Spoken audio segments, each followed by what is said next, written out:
We received an emergency alert. We're no longer allowed to leave our homes. By RichardSaxon.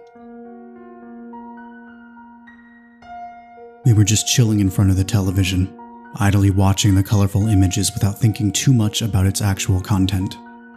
It had always been our usual routine, to get home, not speak, and just turn our brains off for the evening. But on that night in particular, all of our phones went off within 15 seconds of each other. We all jumped to attention in confusion, checking our phones simultaneously. All it had been was a simple message, but one carrying a crystal clear meaning. Emergency alert. This is a message to the citizens of Newport. Do not leave your homes. Stay inside and don't open the door to anyone, not even your own family or friends.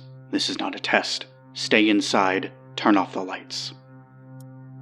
Our minds raced, but none of us were able to speak a single word. I looked over to my dad, who'd put on his glasses to make sure he read the message correctly. My mother seemed worried, her eyes filled to the brim with panic. "What is this?"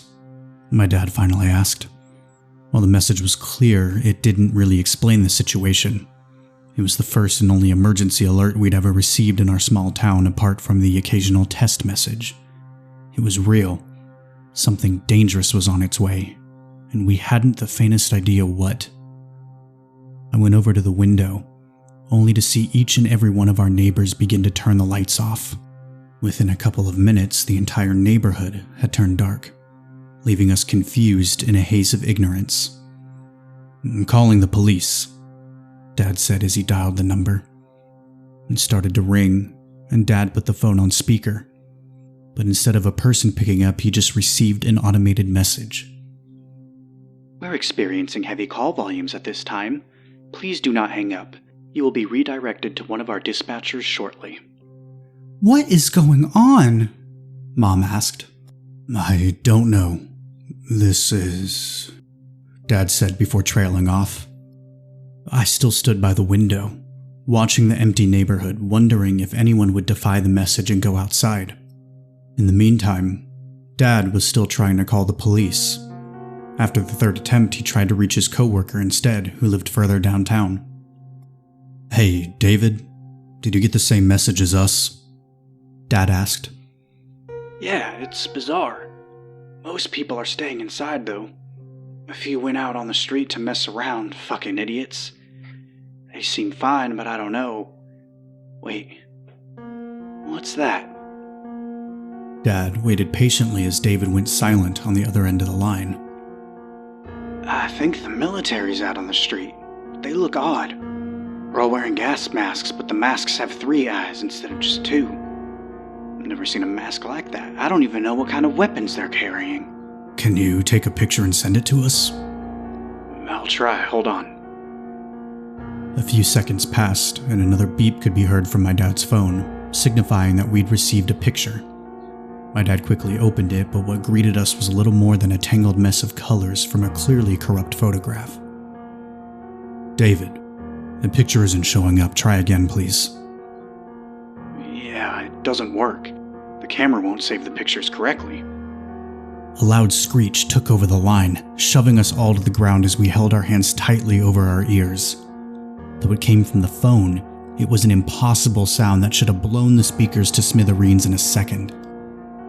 Once the sound had subsided, we could still hear someone frantically breathing on the other end. "David, what happened?" They killed them all. They shot them with these weapons, just shredded them to pieces. That is... He stuttered. "David, you need to hide," Dad yelled. "But they're just standing there. It's like they're frozen in place. I don't understand. Why are they doing this? Why are they..." His words froze in his throat. "Oh my God. They saw me. They're coming towards me. Then the line fell dead. Dad tried to call David back up, but no one responded. Our house fell dead silent, only interrupted by the intermittent beeps produced by the calling phone. My mom wandered nervously around the house, and I just stared out the window, paranoid that something might break through the door. "He's gone. For fuck's sake, David, pick up the damn phone." Dad mumbled to himself. That's when I saw them, walking down the street. They weren't even moving normally, and their steps were too quick, each movement snapping into place.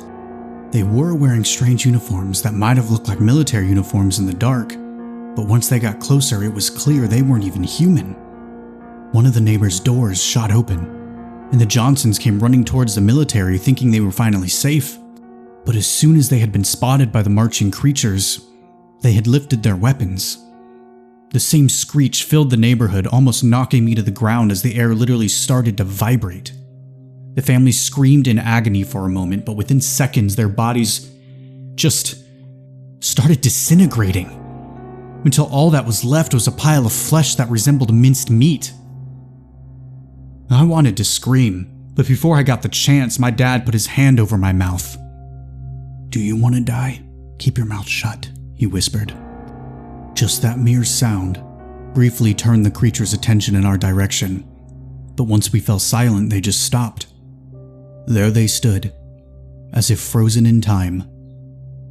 For minutes, all we could do was stare at them in shock. Then one of the neighbors' automatic lights turned on, triggered by the cat returning home. The same second, the creatures all turned to the house, raising their weapons and firing. As the loud sound rang through the house, my dad grabbed me and my mom. We were taking the opportunity to flee to the basement, where we prayed we might be safe at least for a while. We never even saw what happened to the neighbor's house. We just heard the screams of agony as they all fell to pieces. And now, we're just hiding down here, without food, without water. We've tried to call for help, but no one is picking up. Either everyone else is dead, or the rest of the world has been left in the dark about what's currently happening in our city. I don't understand why no one has come to help us. Maybe they just think we're already dead. So I'm sending this, a hopeless call for help. If anyone out there receives this, please save us. We don't have much time left.